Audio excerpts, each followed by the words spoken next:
Ahojte priatelia, prajem vám krásny deň. Dneska sa vám chcem len tak stručne prihovoriť a takisto mám na vás rovno aj otázku, že či máte sklon posudzovať ľudí, ich konanie, to čo robia, ako žijú. Prečo sa to pýtam? Pretože neviem, či ste si všimli, ale veľmi často posudzujeme ľudí podľa toho, ako veci vnímame my.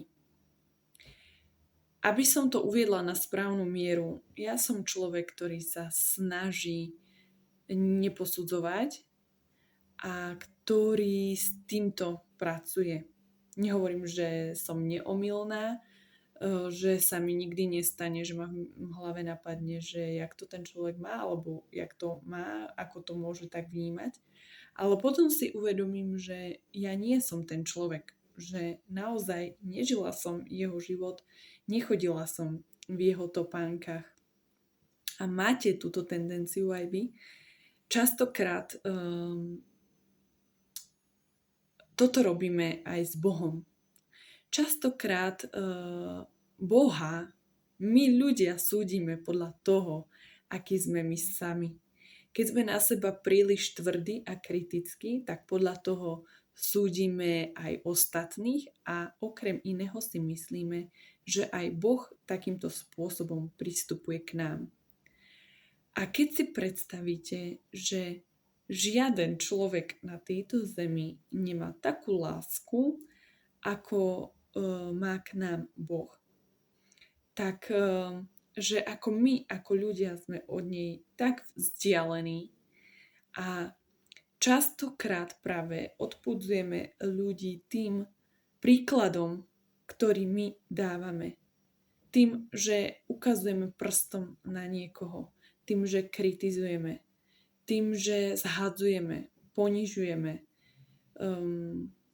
Jednoducho neakceptujeme ľudí takých, akých sú. A ako začína mier?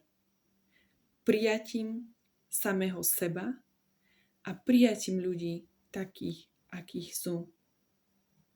A toto je možno jediná veta, ktorá by stačila, že naučme sa príjmať samých seba, takých, akých sme, a potom ľahšie príjmame druhých, takých, akých sú, aj keď sú iní, aj keď majú iné pohľady, iné názory.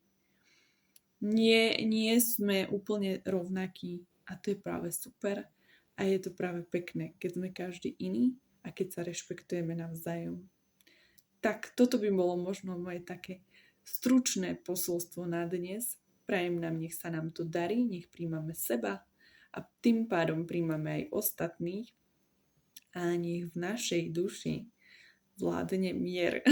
Toto znie až tak vtipne, keď som to takto povedala, tak tie misky na konci všetky si želajú svetový mier. Tak mi to pripomenulo túto situáciu, keď nahrávam toto video. Tak prajem vám ešte krásny deň. Ahojte.